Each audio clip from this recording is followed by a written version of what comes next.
Hey folks, welcome back to Squadzilla, and this is episode 3. We just finished watching the movie for this episode, which is Godzilla versus King Kong. And I've never seen it before, and it was pretty wild. And I'm going to pass it off to JaxBlade and Tommy here because they are the...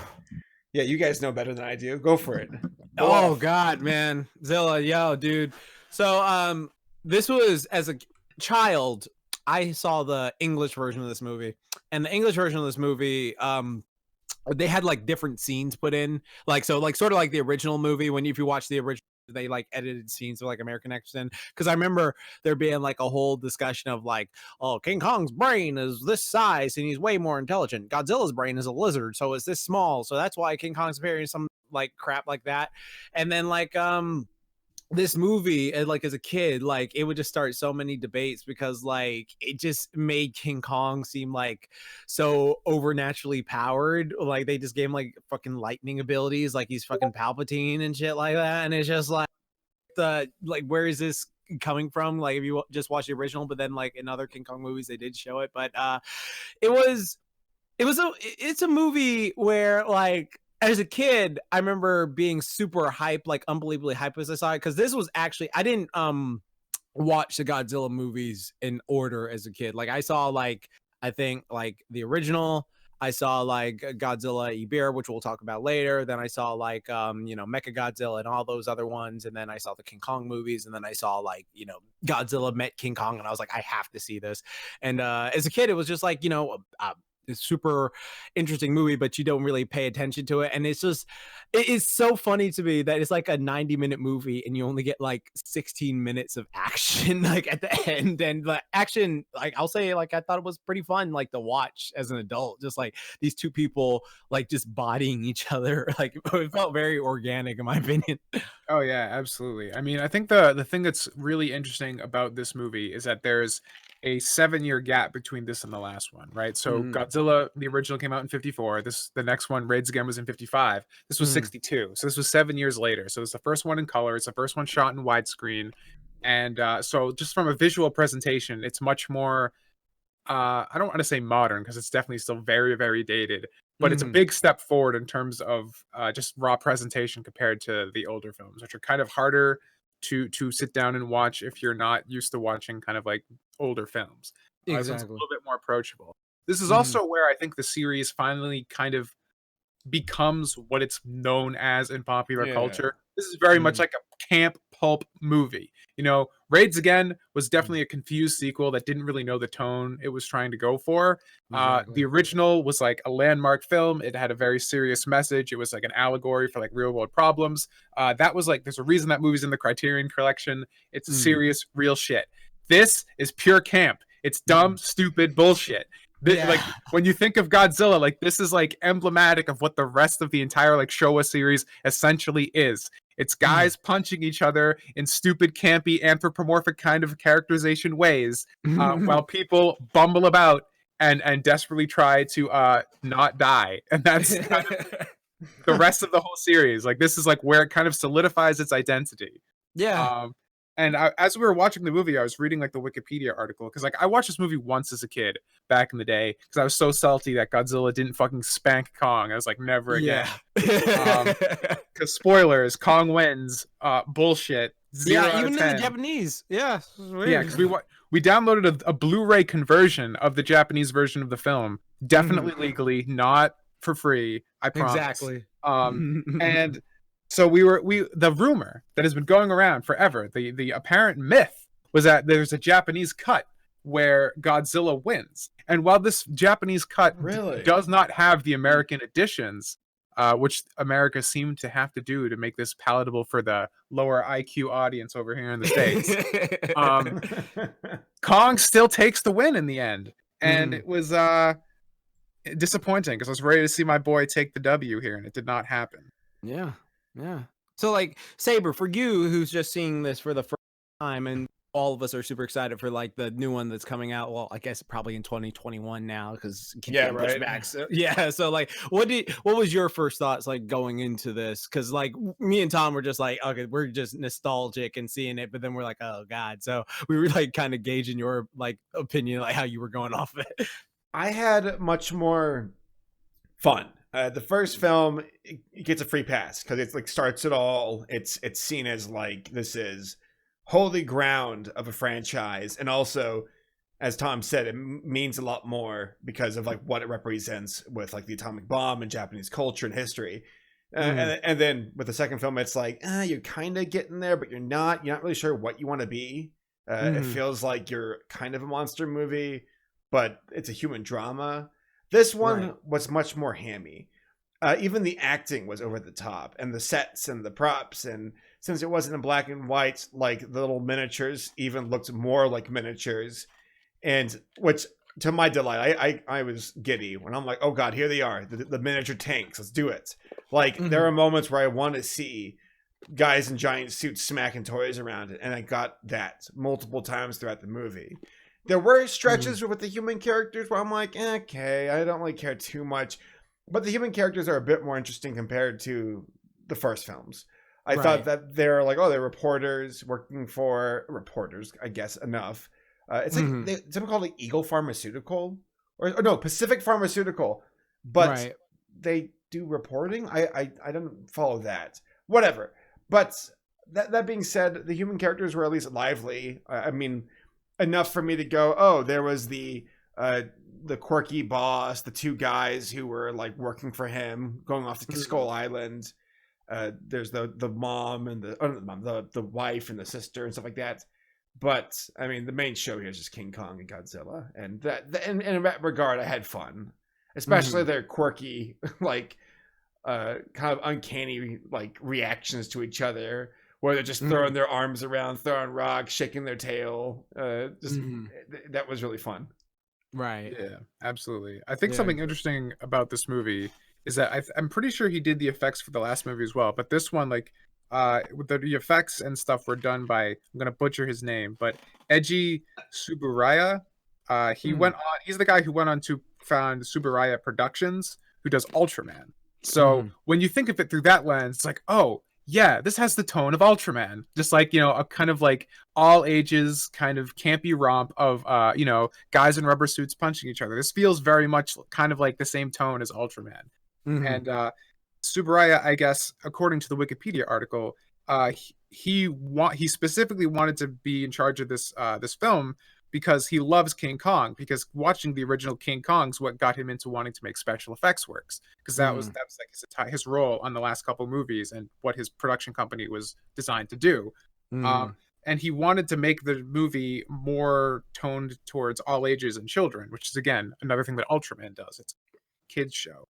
And I guess the effects staff was like, what the fuck are you having us do in this movie? It's obviously a hard left from the last two films, which were much more kind of like subdued and serious and grounded as you can have a giant monster movie. But this one, like the monsters aren't monsters. They're like characters. They're emoting. They're like frustrated and sneaking around and like punking each other and having like expressions and things like that. So they're very much more kind of anthropomorphized. And that was all apparently Tsuburaya's kind of influence on the production of this film. It also was originally started as a Frankenstein versus King Kong movie. No, that's so weird to me. I'm sorry. And it was written by an American screenwriter, and apparently the script got shifted around a bunch of times and ended up with Toho.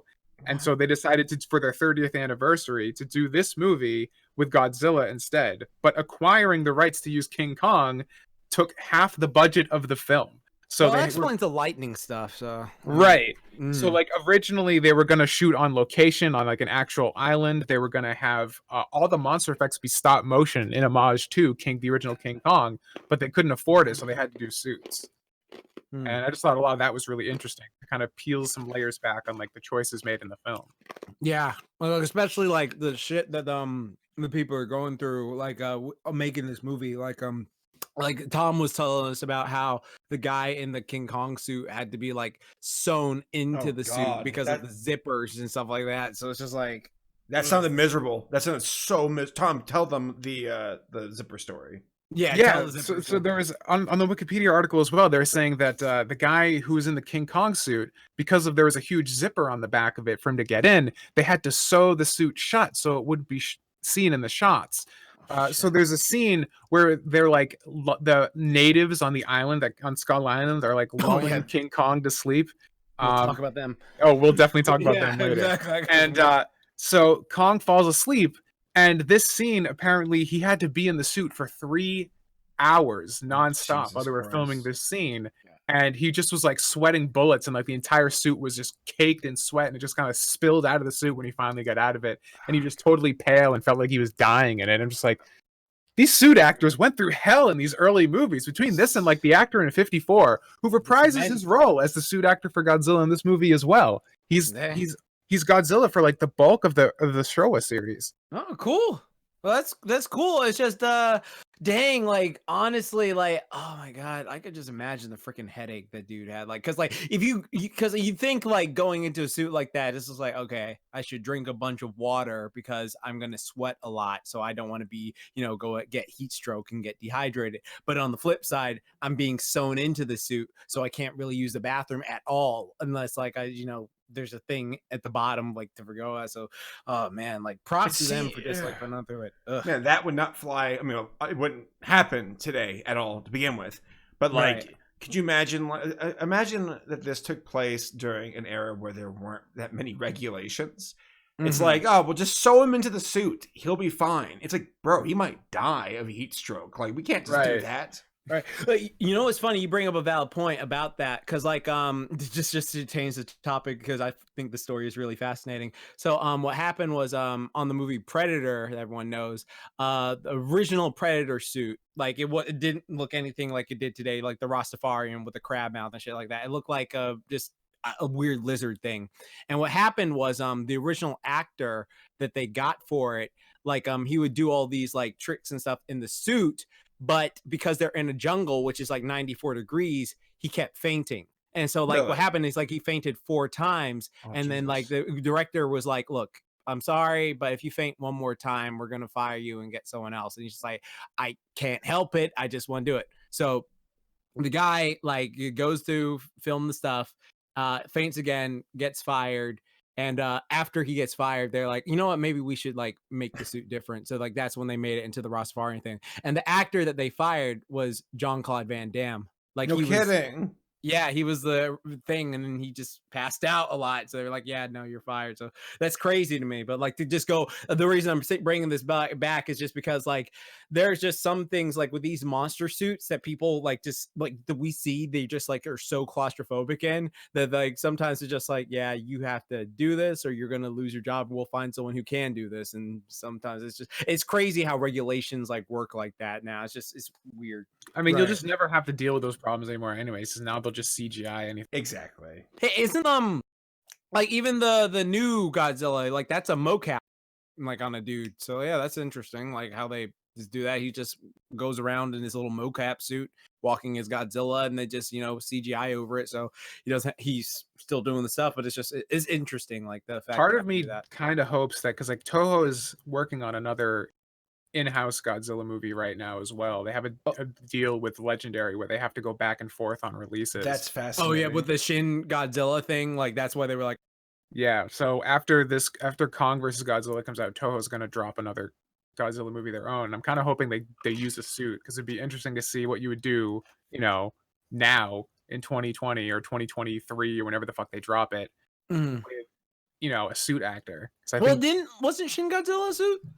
It was I think they modeled it with like a suit, but there was a lot of like CG stuff on top of it, and like it was touched up with CG as far as I know. But I think it was mocapped with a guy, so the motion and stuff was all still a guy in a suit, or at least they were motion capturing someone so he moved like a guy in a suit. I'm not exactly sure. I haven't looked into a lot of that movie. I just watched it. It was blown away because it was fucking great. Yeah, it's a great film.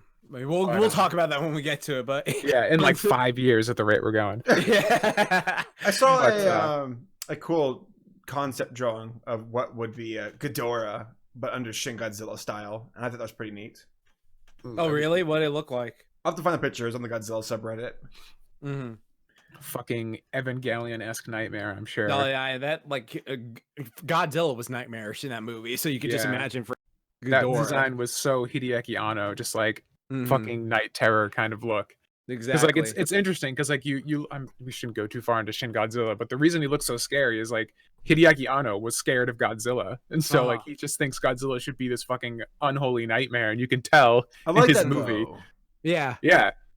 It's really, and like they also made that one like the most OP Godzilla too, so it's just like no winning there. And now it's funny, Hideaki Anno, he's doing Shin Ultraman next, and he loved Ultraman as a kid, so I'm really interested to see his take on that. Oh, he's just gonna be like some freaking Gundam fucking kaiju badass monster thing. Yeah, I don't know. Like, I mean, Anno did a Ultraman fan film, in college, so the dude's like a hardcore Ultraman guy, so to give him an official movie is going to be a fucking trip.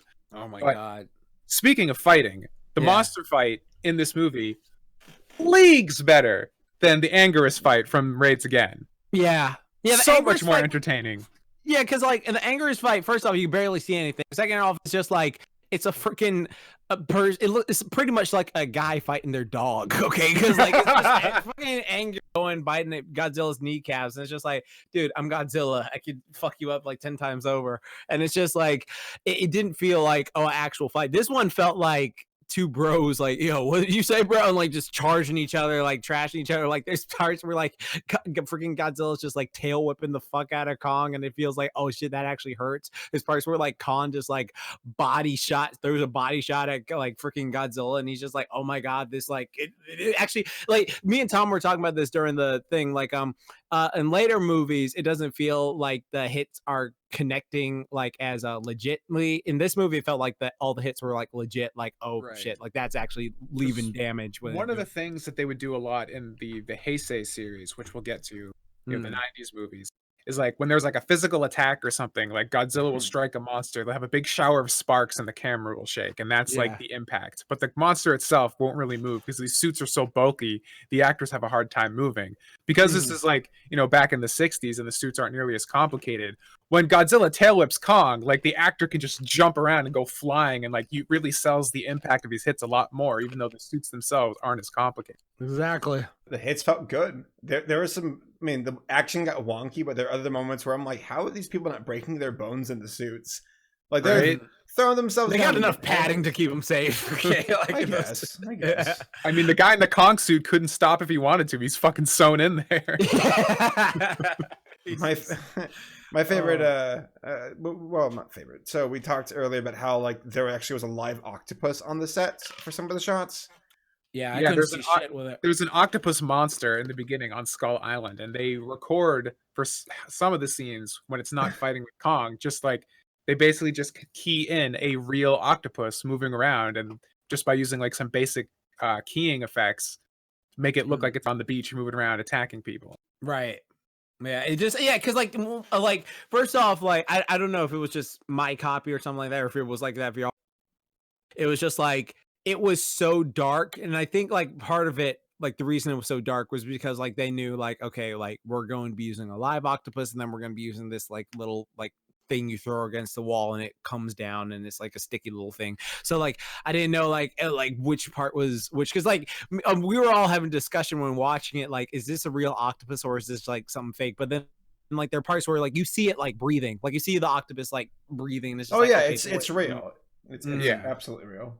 But then, like, when it jumps on Kong's face, like a face hugger, it's just like, okay, that's a toy. That is a toy. It's like a fucking, like, water balloon with, like, little tendrils attached to it or something ridiculous like that. I mean, it gets the job done well enough, And, like, the problem, I think, too, and we said this in one of the shot, or I mentioned it when we were watching the shot where all the guys are, like, they put Kong to sleep again, and they're kind of like climbing on him, attaching these balloons and stuff, and it looks like ridiculous. These little drawings, like we're watching a Blu-ray conversion. Like this was not designed to be seen in HD, So like a lot of these effects probably look a lot better when they're only 5 pixels of the overall screen and not like blown up to like 6 times its intended resolution. Exactly. It was just like, it was so dark. It was just look like freaking black slime moving like the fucking Venom symbiote. Jax, we're on a podcast and you're eating. I'm not eating, I'm drinking so I can keep talking. Drink I got water. Drink between your statements. I'm sorry, sir. The people deserve better. I'm sorry, people. I'm thirsty. Not just emotionally, just hydrating. Yeah. Atomic breath your chest and put holes through your stomach like you did with Kong. Oh, yeah. So wait, that didn't happen with Kong at all, actually. Yeah. Okay, Kong got punked. And he's like, yo, what the frick? Like, he just like walks away. Like Godzilla like fries his chest. And like, that was one of the things where like if you're a power scaler, don't watch this movie, like, because you'll get mad. You'll just be like, there's no way King Kong could like tank a atomic breath from Godzilla over here. There's no way he would be able to like walk past his like tail whips and stuff like that. There's so much stuff like that, but it's really entertaining in that regard. Like we were even saying like how Kong looks a lot like or no, like the ape titan or Beast Titan from Attack on Titan looks so much like this Kong because the way he moves, like his arms are flopping around and like stuff like that. So did you notice that the Kong costume looked like it had like 2 different sets of arms? Yes, it did. Yeah, it did. Weird. Yeah, there were like certain shots where he had like long kind of like dangly arms going farther than the suit actor's arms.